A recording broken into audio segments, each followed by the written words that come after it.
AllBall TV. They scared, but I'm not. They don't like comentario. Y suscribe.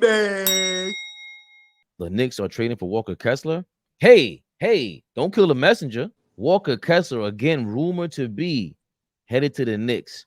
The Jazz have discussed a trade revolving around 23-year-old center Walker Kessler with the New York Knicks, with the young big man potentially not part of Utah's long-term plan, per Eric Pincus. Can I click on this and we do good? Oh,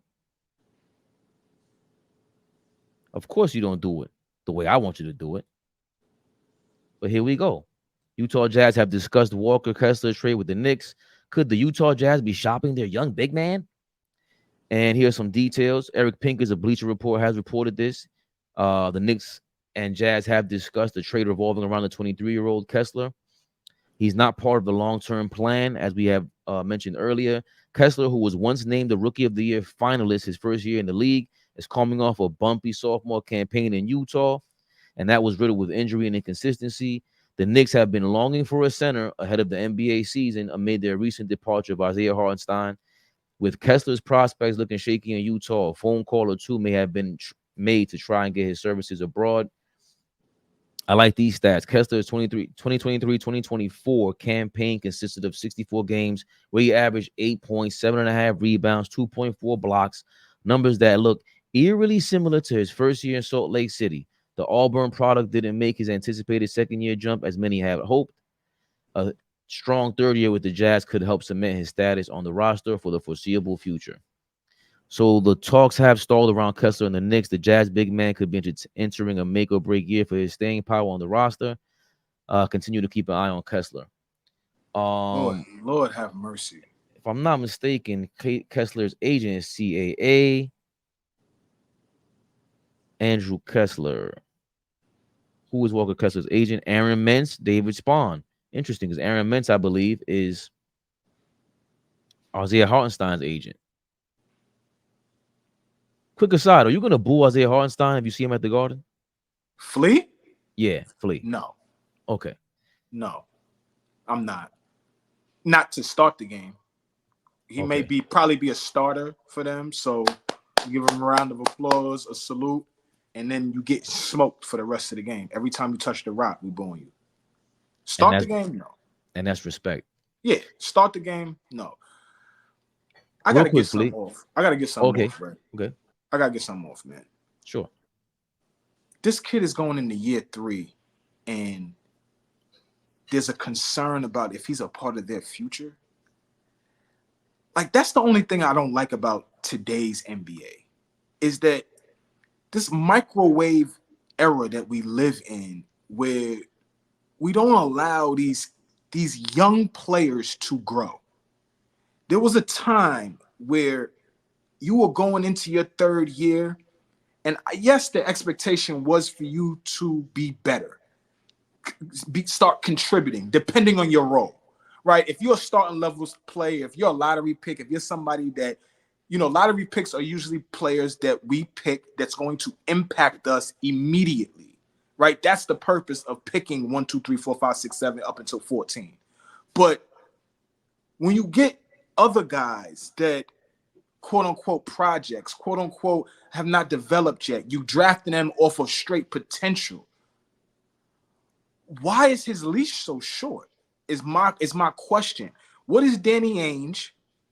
What is Will Hardy and the rest of those guys over there seeing that we might not be seeing? I like the kid. He's 23 years old. That stuck out to me. And he had a drop-off from his rookie season. But let's not to mention that entire team had a drop-off from the year prior. So I don't think that can be an indictment on a second-year player. I think he's still a very good player. I think he's going to be groomed to be a starter. So now, best case scenario, and I'm gonna give the floor back to you. Best case scenario, we do trade for him. Whatever the deal is, we get him back. Obviously, he's not going to be a starter over Mitchell Robinson. Thibodeau trusts Mitch more than he even knows Walker Kessler. But let's say Kessler has the same kind of season that Hartenstein has. Now we're going into year 4, which I'm sure is the contract year because he's on a rookie deal.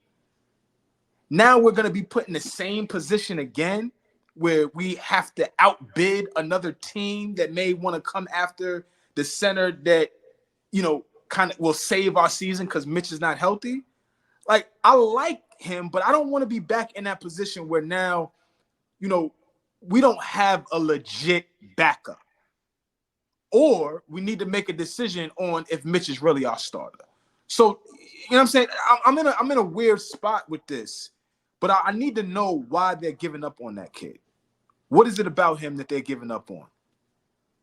Well, the fact that he's trying to replace Isaiah Hartenstein is I'll say ironic, but it makes a lot of sense. It's poetic because Hartenstein is a guy who was in Houston, then he went to the Clippers, right? Then he came to New York. Mm-hmm. So this is his 4th team now with OKC. I'm looking up some of his stats. His per 36 stats are Isaiah Hartenstein throughout the years. And I'm looking at the assists here because that's what Don pointed out to me. I didn't realize he was on Cleveland and Denver. That's kind of crazy. He went from Denver to Cleveland the same year. Who? Isaiah Hartenstein. Damn. He's bounced around. And they don't have his totals here, but so maybe that's what this 5 assists a game comes from. I don't know how we didn't do our homework the entire year last year. And I'm a big proponent on guys doing their homework. I need to do a deep dive on where the hell did Isaiah Hartenstein come from? And I mean that facetiously. I know he's from Germany, he came from overseas, but what did they see in him that he found his way? What is his story? I need to go and do some homework on how did he get on an NBA roster? Where did he come from? He just came out of nowhere. I'm like, who is this lefty? Who is this dude? Well, I knew why he was in on the Clippers. Dime told me you're gonna love him because of his passing, because you know how we feel about how we love our players with fundamentals and just outside of just being athletic, because he's athletic. And I says, he better than Zubac. He goes, hell no, you can't be better than Zubac. We wouldn't have never, you can't let him go. You trade Zubac. But I was just looking up his per 36 assist numbers. Isaiah Hartenstein is 2.4, 3. It rounds out to 3.5. It looks like for the year 2020, 2021 with Denver and Cleveland. What did it look like last year? Last year is 3.6, which is weird. That's a high. His high is 4.7 and 5, but those aren't. 4.7 with the Clippers, 68 games. So that's a high there. That's a big sample size. Yeah, because the high here with at 5 a game is with 16 games with Cleveland. So this 4.7 is pretty amazing, and they don't have the minutes per game. But let's see here with the Clippers. He did play, 17 minutes a game, 20 minutes a game with us, is a career high. So the other thing too was his field goal percentage, right? He was shooting insane. Career Hartenstein's 48%. Career 60% from field goal percentage. 48, 65, 55, 51, 58, 63, 53 and a half, and 65 last year, basically. And the rebounds was a career high last year, the 6.5 with the Clippers the year before. The actual amount of assists he averaged was 1.2 last year with the Clippers. But again, it's the way Dime said, it's not, you can't just look at the stats, because that guy he can pass that rock. And that was the first thing I noticed when he was here, when people were going, when Stephen A. Smith was going crazy, like, who's Isaiah Hartenstein? Like, you ain't watching. This guy passes the ball amazingly, and everything Dime said was correct, accurate. And I brought him up because obviously we're trying to replace him, but Kessler's in the same position, but even younger. 7 feet, 250 is what Isaiah Hartenstein weighs now, apparently. Kessler's 7 feet, 245. And for me, Isaiah Hartenstein, when I'm watching, he can stay in front of a lot of perimeter players. Another thing that really stands out, he blocks shots with both hands. Both hands. That really stood out to me. The Jazz were ranked 25th in defense at some point last year. With Kessler on the floor, they were ranked 13th. He has the 4th highest block rate all time in 23 minutes per game. So back to your point, why would the Utah Jazz give up on him? It's still not obviously Wemby like on defense, and even Gobert, and let's say more like Bam. I don't see a cornerstone issue with Kessler. And I've compared this team to the 08 Giants, 2008 football Giants, and we got to start going back to the 70s Knicks, because a lot of this feels like that with Brunson like being like Frazier. We might be missing our Willis Reed, but is Randall that guy? He will have to come around way, way, way more to even be compared to Willis Reed and be an all-time great like Willis Reed. That guy went from power forward to center. He moved like a forward. He was amazing when you watch the tape. But going back to Walker Kessler, I think he's back in that position where we added Hartenstein last year, and when adding these talented individuals who would seem to fit, I see a lot of potential in them. And of course, we know what we said last year. Tibbs is the center whisperer. Come on, man. Just too much potential. I don't want to say I don't care why the Jazz want to give up on them, because they're not going the OKC route with talent. They're not collecting talent. Is Markkanen as good as J-Dub in OKC? Yeah. Yes. Ooh, okay. Yes. So they got one of their guys and they signed him. They took him off the books. So they found one of their cornerstone guys with OKC. I'm thinking he's looking at the Jazz as like the new OKC over there, because what Sam Presti has done in 2 different decades is crazy, right? It's crazy, but I'm not gonna overblow pause Sam Presti anymore. I think it's a lot harder to just come up with another crop of players like this that's elite again. It's not easy, right? I agree. And I'm making the push that Danny Ainge is trying to emulate that, and that's the reason why you letting Kessler go, because you don't see him as a Jalen Williams cornerstone guy. You don't even see him as a Lou Dort apparently. But like, to your point, where is the Troy Weaver and this guy helping you out to come up with this collection of talent? Maybe they don't have it, and they keep stocking up these draft picks. And if they're willing to let Kessler go, I don't even care why at this point, because I'm trying to figure that out. Like, he's definitely a piece. You guys just don't have it together. You need to maybe trade back all those draft picks to Cleveland and get Darius Garland over there. That would turn it up a little bit too.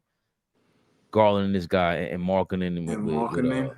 Yeah. Well, I think anybody that's been watching basketball for however long know that Danny Ainge is good at that job too. Like, that GM, president of basketball operations, he knows how to do that job well.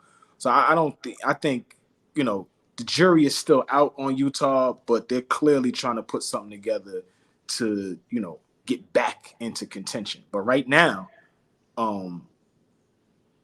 that's a scheduled win. And with you, I think the second part of your question is going to be like, all right, so why are you trading them? And like, are you fishing? What do you want from us? That's the other thing. When you was talking about Kessler and we brought him up, to start this, that's my thing. Knicks fans, talk to me in the comments.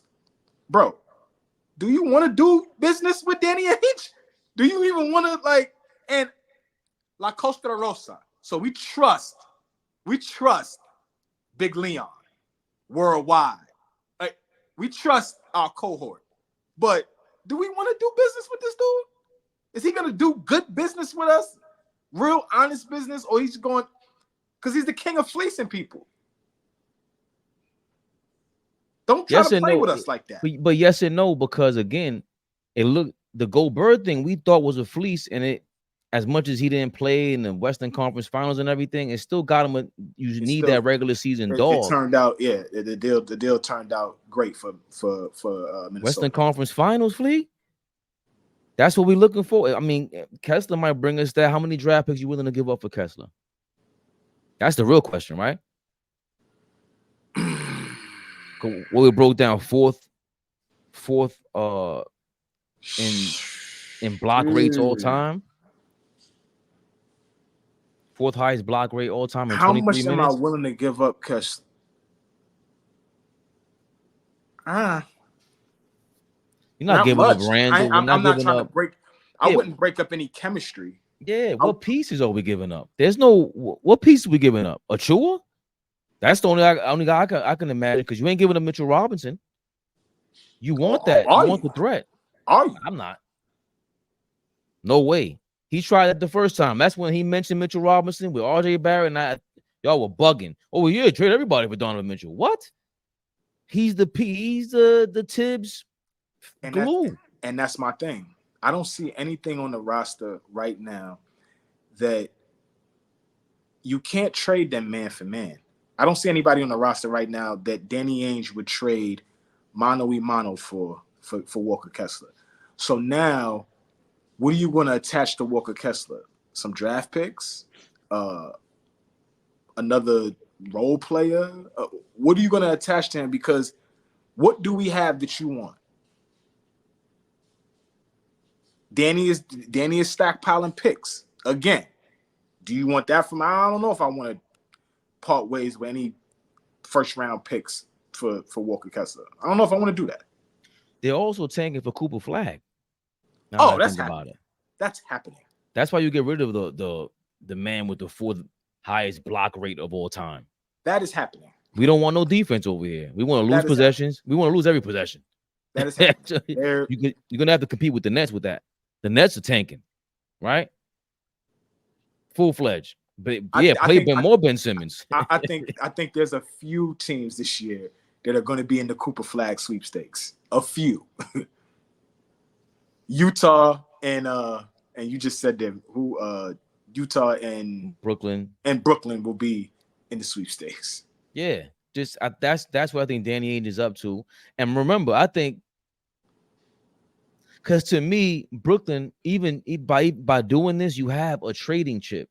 They don't have to necessarily wait for Cooper Flag. You could tell, not saying we are trading number one pick, but if we were, if you heard, the Jazz can throw that out there if they stink, like the way we plan on them looking. Even though marketing is there for some years, we still see Tankapalooza happening. There's a few teams that's going to be in the Cooper Flag sweepstakes. Definitely Utah. Definitely Brooklyn. I don't see Charlotte being very good. Man, AllBall TV. They scared, but I'm not. They don't like comentario. Y suscribe.